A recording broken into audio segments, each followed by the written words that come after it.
मित्रों, आज हम पाली जिला पढ़ने जा रहे हैं आगे। तो पाली जिले के बारे में क्या क्या महत्वपूर्ण प्रश्न है, क्या क्या बातें हैं, ये सारा कुछ हम आज देखेंगे।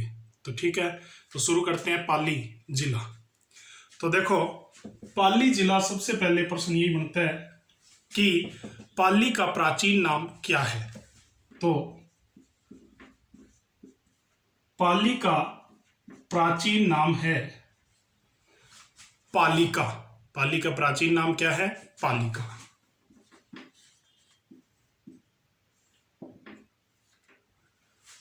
ठीक है मित्रों, अब देखो, इसका प्राचीन नाम पालिका क्यों पड़ा? क्योंकि यहां पर पालीवाल ब्राह्मण रहते थे और उन्हीं पालीवाल ब्राह्मणों के कारण इसका नाम पाली पड़ा।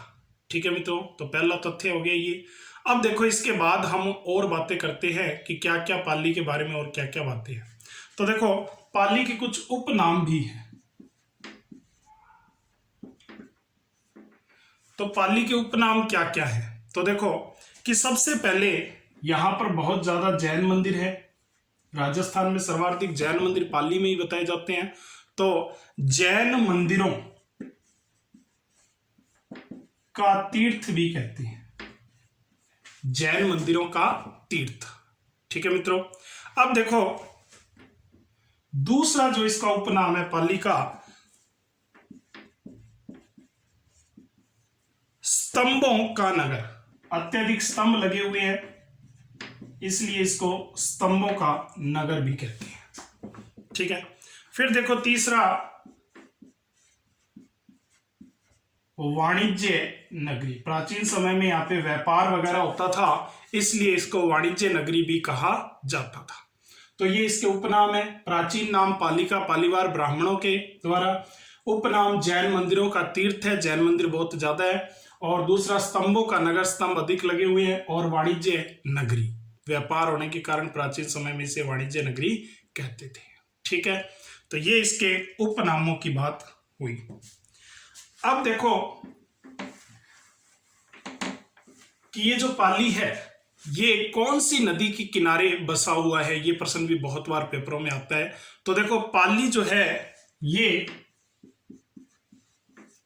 बांडी नदी के किनारे बसा हुआ है। कौन सी नदी के किनारे है? बांडी नदी के किनारे। तो ये भी प्रश्न आपको याद रखना है,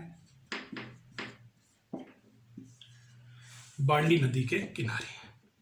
ठीक है, अब देखो कि एक प्रश्न बहुत बार आता है, पिछली बार फर्स्ट ग्रेड में भी ये प्रश्न आया था और भी विभिन्न परीक्षाओं में प्रश्न पूछा गया है। तो ये कौन सा प्रश्न है, आपने पढ़ा होगा। तो इस प्रश्न की क्या बात है? तो देखो, पाली जिले की सीमा राज्य के सर्वाधिक जिलों से लगती है और सबसे ज्यादा पाली जिले के साथ 8 जिलों की सीमा लगती है। कितने जिलों की सीमा लगती है? 8 जिलों की। तो ये प्रश्न आता है कि पाली जिले की सीमा राज्य के सर्वाधिक 8 जिलों से स्पर्श करती है। ठीक है, ओके। कौन कौन से हैं सर? तो उदयपुर, राजसमंद, सिरोही, जालोर, बाड़मेर, नागौर, अजमेर और जोधपुर है। तो आप देख सकते हैं कौन कौन से 8 जिले हैं। नंबर 1 है उदयपुर, नंबर 2 है राजसमंद, नंबर 3 है सिरोही, नंबर 4 है जालोर, नंबर 5 है बाड़मेर। ठीक है, नंबर 6 है अजमेर, नंबर 7 है नागौर और नंबर 8 है जोधपुर। तो ये जिले हैं। ठीक है मित्रों, अब देखो कि ये 8 जिले लगते हैं सर्वाधिक। तो ये भी प्रश्न आता है पेपरों में बहुत बार। अब देखो कि इसके बाद हम बात करते हैं पाली जिले में एक बांध की, जिसका नाम है जवाई बांध। जवाई बांध जो है, इसकी क्या क्या प्रश्न है? तो देखो, जवाई बांध का निर्माण जो है उमेद सिंह, महाराजा उमेद सिंह का नाम सुना होगा, जो जोधपुर के महाराजा थे, उमेद सिंह जी, इन्होंने जवाई बांध का निर्माण करवाया था। इन्हीं के काल में जवाई बांध बना था। अब देखो कि ये जवाई नदी पर है, जवाई बांध है और किस नदी पर है? जवाई नदी, नाम से ही पता लग रहा है जवाई बांध जवाई नदी पर है। ठीक है, अब देखो कि एक प्रश्न बनता है पश्चिमी राजस्थान का सबसे बड़ा बांध है, तो उत्तर क्या होगा? जवाई बांध। पश्चिमी राजस्थान का सबसे बड़ा बांध है, तो उत्तर क्या है? जवाई बांध। पश्चिमी राजस्थान का सबसे बड़ा बांध है। अब देखो इस पे जो प्रश्न आया हुआ है पेपर के अंदर वो मोस्ट इंपॉर्टेंट है। मारवाड़ का अमृत सरोवर, मारवाड़ का अमृत सरोवर कहते हैं, तो किससे कहते हैं अभी? जवाई बांध को। यह प्रश्न कई बार पेपरों में पूछा जाता है, मारवाड़ का अमृत सरोवर। ठीक है, पाली व जोधपुर जिलों को इससे लाभ मिलता है। तो देखो जवाई बांध किसने बनवाया? जोधपुर के महाराजा उमेद सिंह जी ने ये बनवाया, उनके काल में बना, और जवाई नदी पर स्थित है। पश्चिमी राजस्थान का सबसे बड़ा बांध है और मारवाड़ का अमृत सरोवर इसे कहते हैं। ठीक है मित्रों, तो ये इसके अलावा भी बांकली बांध है जैसे, ठीक है, सरदार समंद है, हिमावास बांध भी प्रसिद्ध है, ऐसे कई बांध है, लेकिन जवाई बांध पर ज्यादातर प्रश्न पूछा जाता है। ठीक है दोस्तों, अब देखो इसके बाद आगे अपने बात करते हैं कि मारवाड़ राज्य से जुड़ी हुई पाली की 2-3 बातें वो भी कर लेते हैं। तो देखो कि मारवाड़ में आप सबको पता है कि राठौड़ वंश का शासन था। मारवाड़ में कौन सा वंश था? राठौड़ वंश। राठौड़ वंश में ही आपने नाम सुना होगा रावसिहा। रावसिहा ने राठौड़ वंश की स्थापना की थी, रावसिहा ने, ऐसा नाम सुना होगा आपने। अब देखो कि एक प्रश्न बनता है बहुत ही इंपॉर्टेंट, मारवाड़ की राजधानी रावसिहा ने किसे बनाया? यह प्रश्न बनता है। तो रावसिहा ने प्रथम राजधानी जो थी मारवाड़ की वो पाली को बनाई थी। किसको बनाई थी? पाली को। किसके द्वारा? रावसिहा द्वारा। तो ये इंपॉर्टेंट है कि मारवाड़ की प्रथम राजधानी रावसिहा ने बनाई थी, किसको? पाली को। ठीक है, तो ये भी इंपॉर्टेंट है, तो मारवाड़ से जुड़ा हुआ हो गया तथ्य है। अब देखो इस पे बात करते हैं, मैंने आपसे पहले ही कहा था कि जैन तीर्थ मंदिरों की बात करते हैं यहां पर, तो यहां पर पंच तीर्थ है। जैन मंदिर सर्वाधिक बने हुए हैं, इसीलिए जैन मंदिरों का तीर्थ भी कहा जाता है, पंच तीर्थ भी इसको बोला जाता है। तो कौन कौन से पंच तीर्थ हैं उनकी बात करते हैं। तो नंबर 1 सबसे पहले बरकाना। बरकाना जो है यहां पर भगवान पार्श्वनाथ का प्राचीन जैन मंदिर है। किसका है? पार्श्वनाथ का प्राचीन जैन मंदिर है। भगवान पार्श्वनाथ का प्राचीन जैन मंदिर है, इसीलिए ये प्रसिद्ध है। प्रतिवर्ष यहां पर पौष सुदी 10वीं को मेला भी भरता है। इसी तरह से बरकाना के बाद नंबर 2 है नारलाई। नारलाई, नारलाई जो है ये जैन मंदिरों के लिए प्रसिद्ध है। यहां पर आपने एक नाम सुना होगा गिरिनार तीर्थ। गिरनार तीर्थ, ये नाम सुना होगा आपने, नारलाई में गिरनार तीर्थ। यहां पर नेमिनाथ, भगवान नेमिनाथ की श्याम वर्णित प्रतिमा लगी हुई है। ठीक है मित्रों, इसके अलावा नंबर 3,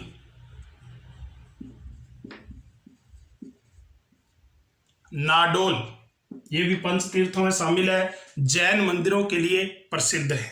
ठीक है, इसके अलावा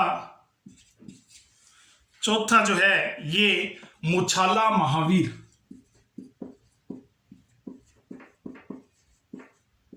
मुछाला महावीर जैन तीर्थ मंदिर है। यहां पर मूंछों वाले महावीर स्वामी जी की प्रतिमा लगी हुई है, इसलिए यह भी प्रसिद्ध है। मूंछों वाली एकमात्र महावीर स्वामी की मूर्ति यहीं लगी हुई है, इसलिए यह भी क्या है, अत्यधिक प्रसिद्ध है। ठीक है मित्रों, इसके बाद बात करते हैं पंच तीर्थों में बहुत ही इंपॉर्टेंट जो रणकपुर के जैन मंदिर हैं। कौन से हैं? रणकपुर के जैन मंदिर। तो उसके बारे में बात करते हैं थोड़ी डिटेल से, क्योंकि यहीं से पेपरों में क्वेश्चन पूछे जाते हैं अत्यधिक।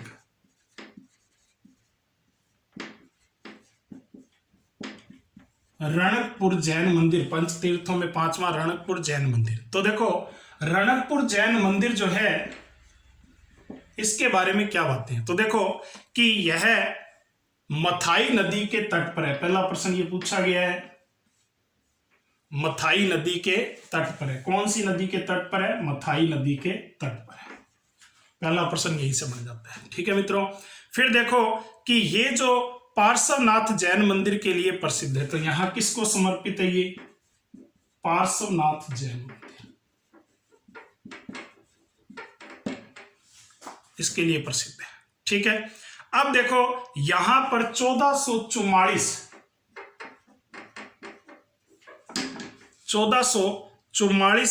खंभों वाला मंदिर भी कहते हैं, क्योंकि इसके अंदर 1444 खंभे लगे हुए हैं, इसलिए 1444 खंभों वाला मंदिर भी इसका उपनाम है।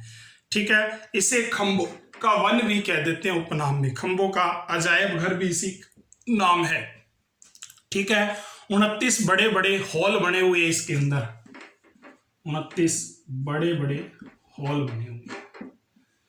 ठीक है, तो इस तरह से रणकपुर जैन मंदिर। अब इसका प्रश्न ये बनता है कि रणकपुर जैन मंदिर जो है इसका निर्माण किसने किया? तो रणकपुर जैन मंदिर जो है इसका निर्माण उदयपुर के महाराणा कुंभा के शासन काल में उनके मंत्री थे धर्नक शाह। धर्नक शाह ने इसका निर्माण करवाया था, और इसका जो शिल्पी है उसका नाम है देप्पा। इसका जो शिल्पी है वो कौन है? देप्पा। इसके निकट ही नेमिनाथ मंदिर भी बना हुआ है जो बहुत प्रसिद्ध है। रणकपुर मेला जो है फाल्गुन शुक्ल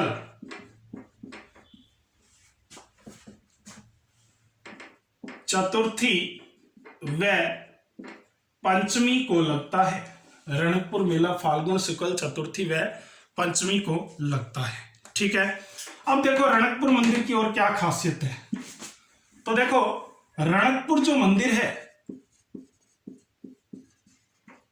जैन मंदिर जो है, इस जैन मंदिर की खासियत है कि ये भूमिज शैली में बना हुआ है, या इसका दूसरा नाम आप पंचायतन शैली भी कह सकते हो। पंचायतन शैली के जो मंदिर होते हैं उनमें खासियत होती है कि इस तरह से 4 मंदिर साइडों पर बने होते हैं और एक मंदिर मध्य में बना हुआ होता है। इसे पंचायतन शैली कहा जाता है। ठीक है मित्रों, समझ गए होंगे पंचायतन शैली के मंदिर। अब देखो कि कवि माघ ने इस मंदिर के बारे में कहा है, त्रिलोक दीपक प्रसाद। ये इस मंदिर को नाम किसने दिया है? कवि माघ ने। ठीक है मित्रों, अब देखो मैंने आपको बताया कि इसमें 1444 खंबे लगे हुए हैं रणकपुर जैन मंदिर में, और इस खंभों की खासियत है कि एक खंबा दूसरे खंबे से बिल्कुल अलग है।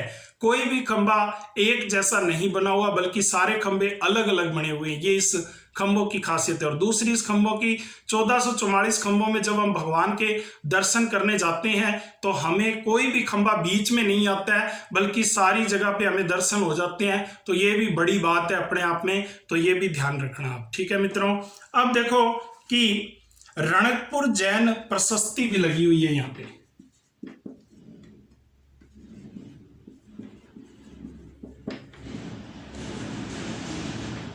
रणकपुर जैन प्रशस्ति, प्रशस्ति का अर्थ जो प्रशंसा में लिखा जाता है।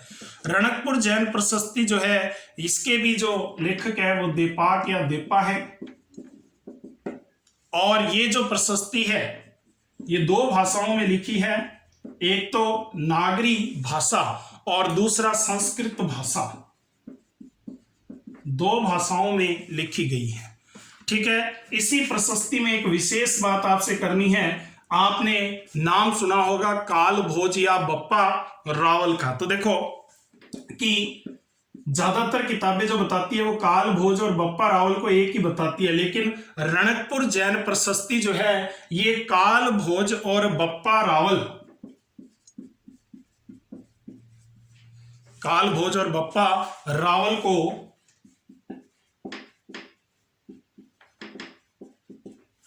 अलग अलग व्यक्ति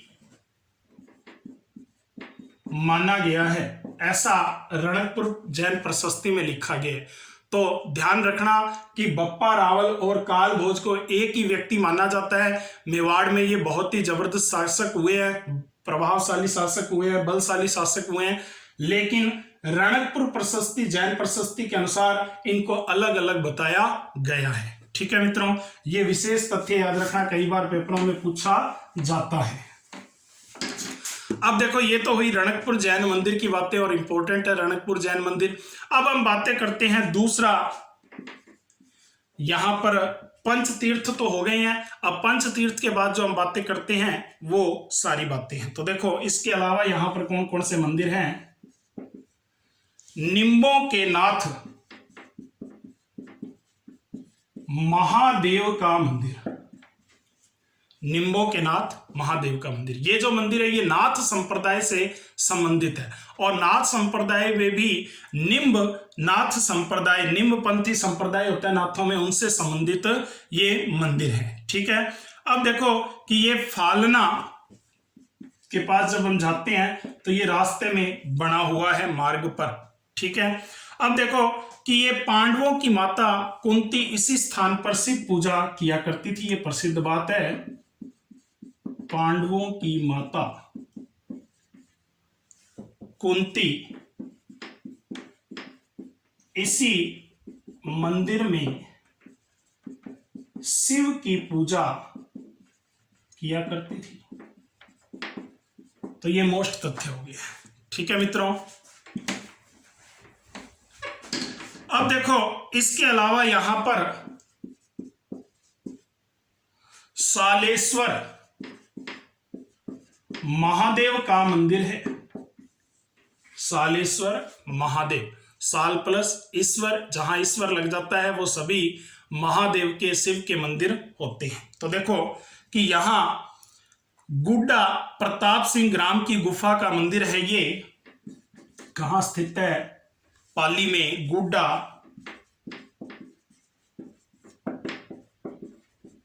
प्रताप सिंह ग्राम की गुफा में स्थित मंदिर है। ठीक है मित्रों, अब देखो यहां पांडवों की शरण स्थली रही है। ये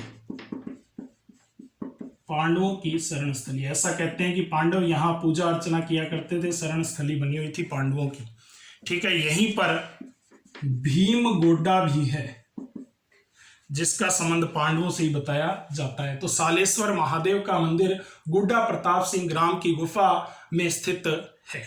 ठीक है, अब देखो इसके बाद अगला जो मंदिर है नाना के जैन मंदिर। नाना की जैन मंदिर, ये जो मंदिर है एक मंदिर नहीं है, अनेक मंदिर है इसके अंदर। सबसे पहले ये बात याद रखना, एक मंदिर नहीं है, अनेक मंदिर है। ठीक है, फिर देखो यह महावीर स्वामी का मंदिर है।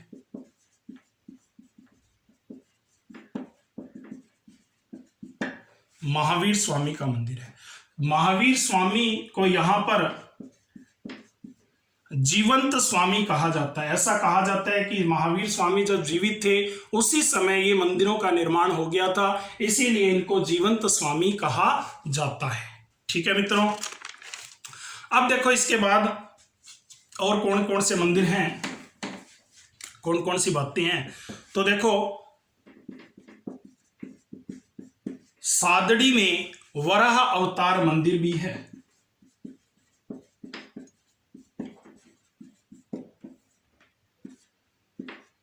वराह अवतार मंदिर भी है। ठीक है, भगवान पार्श्वनाथ के मंदिर भी हैं। इसके अलावा सादड़ी में भगवान पार्श्वनाथ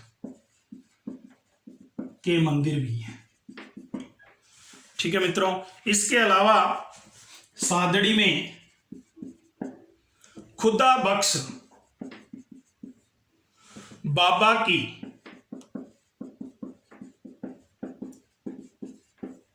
प्राचीन दरगाह भी है। ठीक है, तो सादड़ी में वराह अवतार मंदिर, भगवान पार्श्वनाथ का मंदिर, खुदा बख्श बाबा की प्राचीन दरगाह भी है। ठीक है मित्रों, अब अपने बात करते हैं बाली। बाली तहसील पाली में, बाली। ठीक है, तो देखो कि बाली तहसील जो पाली में है, इसकी क्या बात है। तो बाली के अंदर जैन मंदिरों के लिए ये प्रसिद्ध है। मैंने आपको पहले बताया था कि पूरा पाली ही जैन मंदिरों के लिए प्रसिद्ध है, लेकिन पाली में भी बाली जैन मंदिरों के लिए प्रसिद्ध है। ठीक है, बाली जो है ये मिस्री नदी के तट पर बसा हुआ है। बाली पशु मेला भी लगता है यहां पर। बाली पशु मेला 1 जनवरी से 7 जनवरी तक ये मेला लगता है। ठीक है मित्रों, तो बाली जैन मंदिरों के लिए प्रसिद्ध है और बाली का पशु मेला भी बहुत प्रसिद्ध है। इसी तरह से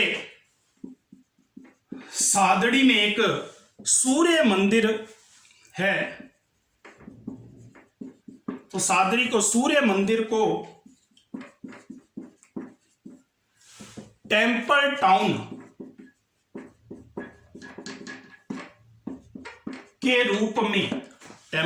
के रूप में विकसित किया जा रहा है सादड़ी में। ठीक है मित्रों, ठीक है दोस्तों, अब देखो इसके बाद एक जगह है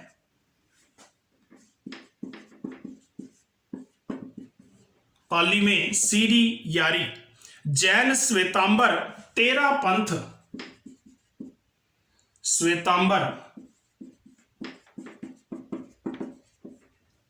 पंथ के प्रथम आचार्य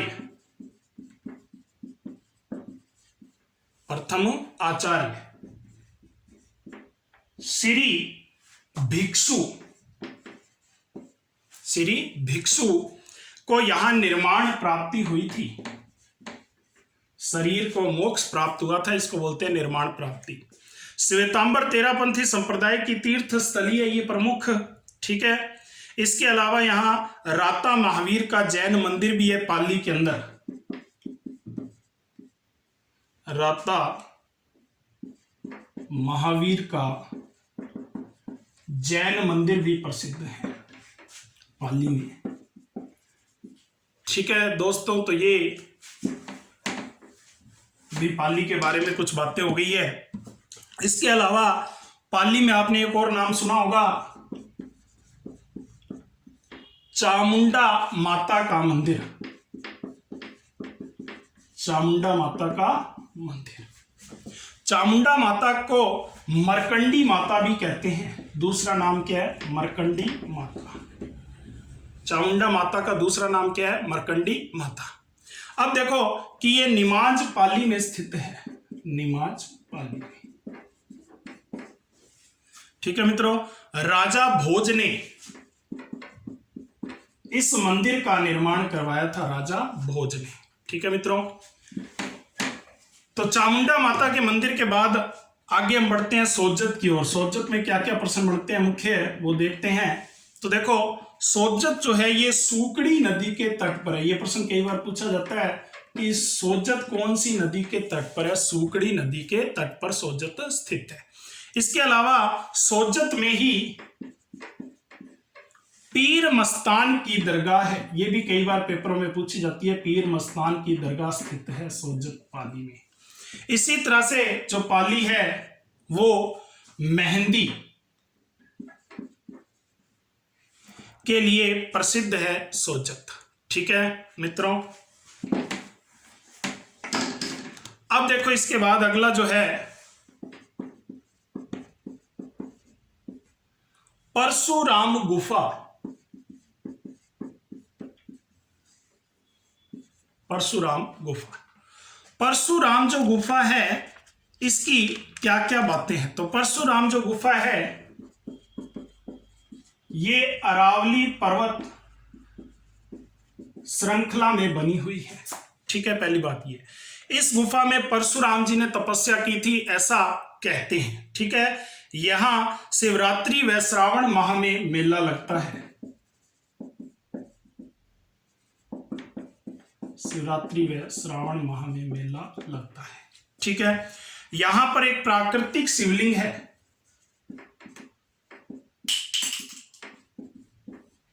और यह प्राकृतिक शिवलिंग जो है इसे राजस्थान का अमरनाथ भी कहते हैं। राजस्थान का अमरनाथ प्राकृतिक शिवलिंग अपने आप बनती है जैसे अमरनाथ में, उसी तरह से वहां बर्फ से बनती है, यहां पर सीधी। अब देखो इसके बाद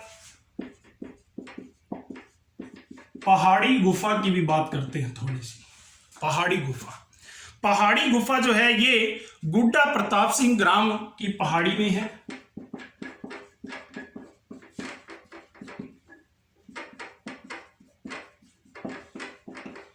गुड्डा प्रताप सिंह की पहाड़ी जो गांव है वहां पर स्थित है। यहां पर सालेश्वर महादेव,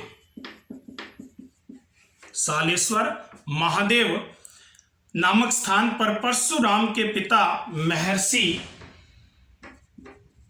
परशुराम के पिता महर्षि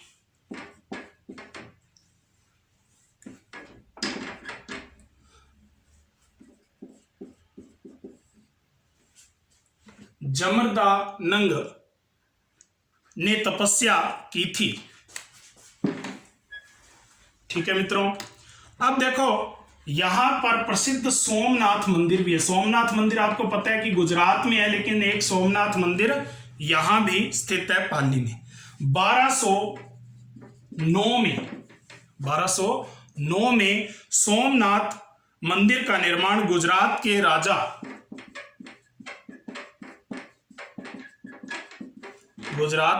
राजा कुमारपाल सोलंकी, गुजरात के राजा कुमारपाल सोलंकी ने इसका निर्माण करवाया था। तो प्रसिद्ध मंदिर तो सोमनाथ का गुजरात में आप सबको पता है, और एक राजस्थान में पाली में है सोमनाथ मंदिर, जिसमें गुजरात के राजा कुमारपाल सोलंकी ने 1209 में इसका निर्माण करवाया था। ठीक है मित्रों। तो इसके बाद हम पढ़ेंगे पाली के अंदर स्वर्ण मंदिर। स्वर्ण मंदिर से भी क्या क्या प्रश्न बनते हैं। तो देखो कि ये जो स्वर्ण मंदिर है ये देश का प्रथम स्वर्ण मंदिर है। देश का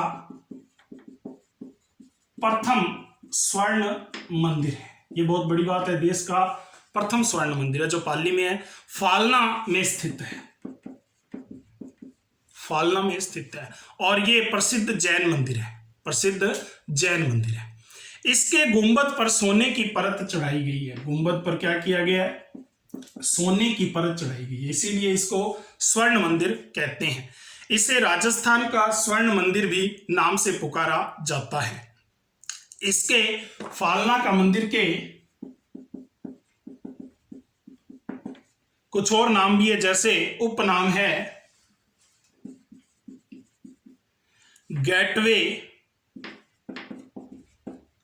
गेटवे ऑफ गोडवल, या इसी को मिनी मुंबई भी बोल देते हैं, मिनी मुंबई, ये भी इसी का नाम है। ठीक है मित्रों, अब देखो इसके बाद फालना जो है, आपको एक बात और बता दूं, फालना पाली जो है अपने छाते यानी कि अम्ब्रेला के लिए भी प्रसिद्ध है। ये ग्राम सेवक में प्रश्न पूछा गया था कि राजस्थान में छाते कहाँ के प्रसिद्ध है, तो फालना के ही प्रसिद्ध है। ठीक है, अब देखो इसके अलावा बिराटिया यहां बाबा रामदेव, लोक देवता बाबा रामदेव का विशाल मंदिर भी है, और यहां भाद्रपद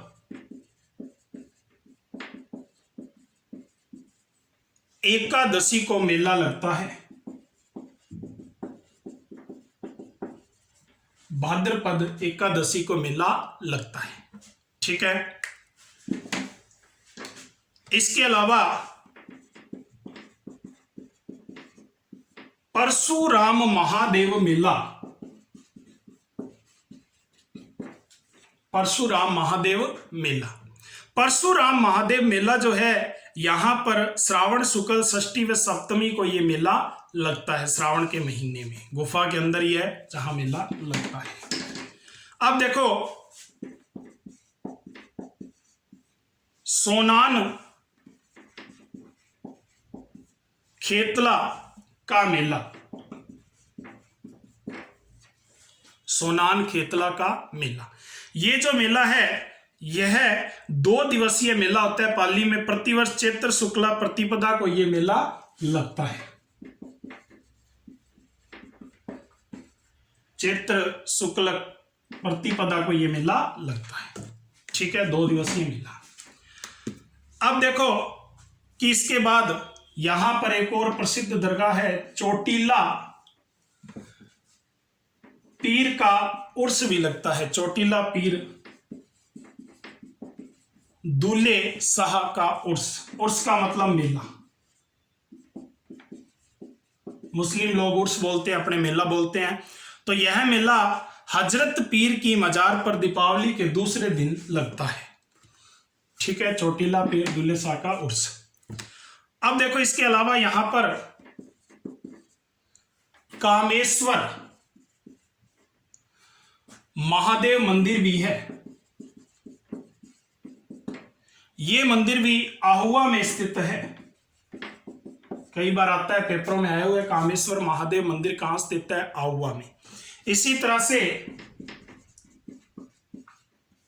सत्याग्रह उद्यान कहां स्थित है, तो आहुआ ही उत्तर है।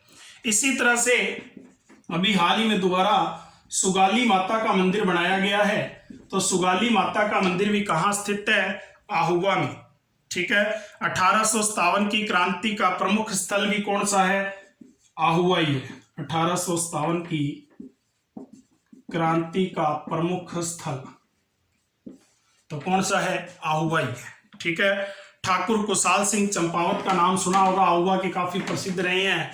इनके बारे में अपने इतिहास में और बातें करेंगे 1857 की क्रांति के समय। अब देखो इसके अलावा 13 ताली नृत्य, 13 ताली नृत्य रामदेव जी के मेलों में विशेषकर कामड़ जाति द्वारा किया जाता है। तो 13 ताली नृत्य की जन्म स्थली है, ये प्रश्न आता है, 13 ताली नृत्य की जन्म स्थली। तो 13 ताली नृत्य की जो जन्म स्थली है ये पादरला गांव है, और ये पाली में स्थित है। यहाँ की प्रसिद्ध मांगी बाई नृत्यांगना आपने सुनी होगी, बहुत प्रसिद्ध है। ठीक है, इसी तरह से पाली में भामाशाह का नाम आपने सुना होगा, भामाशाह। तो ये पाली की है, महाराणा प्रताप की सहायता की थी, ये वही भामाशाह है। ठीक है, भामाशाह को मेवाड़ का दानवीर भी कहते हैं। ठीक है मित्रों, ये वही भामाशाह है जिन्होंने चूलिया ग्राम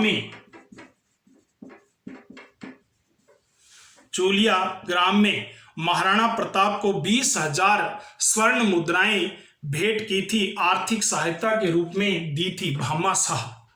ठीक है,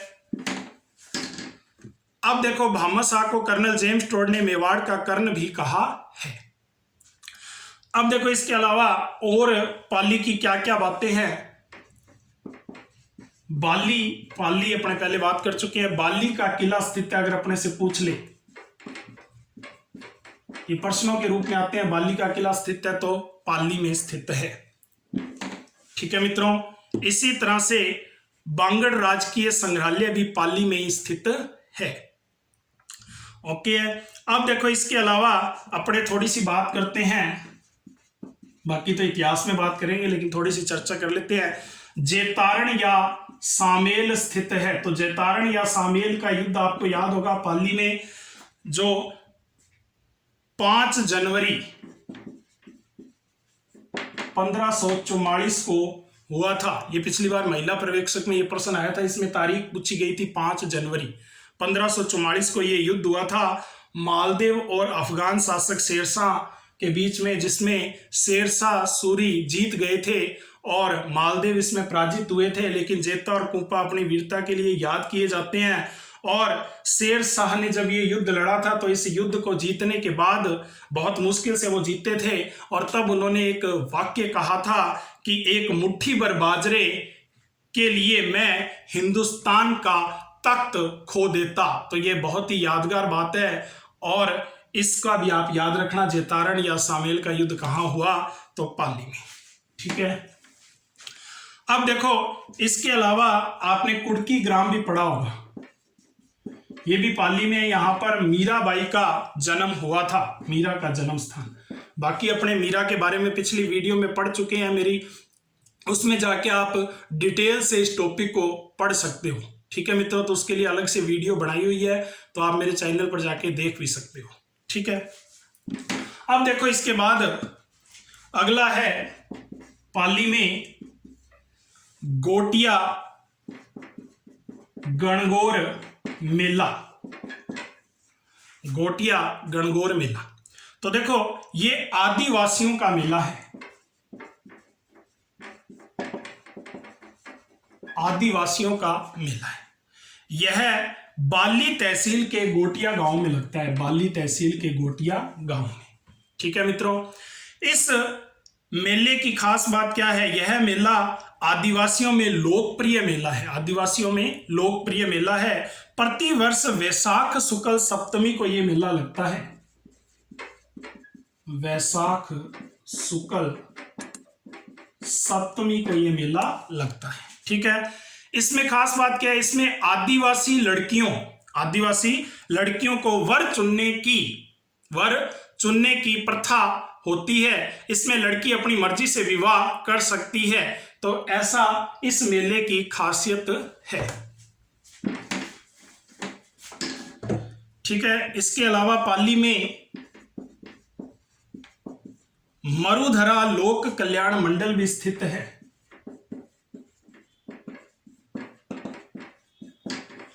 पाली में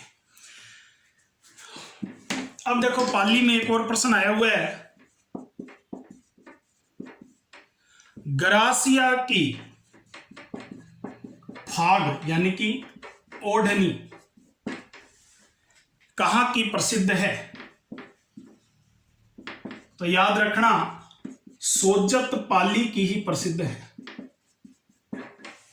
ठीक है मित्रों, और राज्य की सबसे बड़ी सूती मिल, राज्य की सबसे बड़ी सूती मिल कौन सी है? तो यह महाराजा उमेद सिंह मिल है, जो राज्य की सबसे बड़ी सूती मिल थी। अब देखो कि ये सारी बातें हैं, तो आपने आज पाली जिले के बारे में संपूर्ण जानकारी ली है। तो अगर आपको ये जानकारी अच्छी लगे तो आप इसको लाइक और शेयर कर लें और सब्सक्राइब कर लें, ताकि आपको इसी तरह से नई नई वीडियो और जानकारी मिलती रहे और आप प्रतियोगिता परीक्षाओं की तैयारी में इसी तरह लगे रहें। धन्यवाद।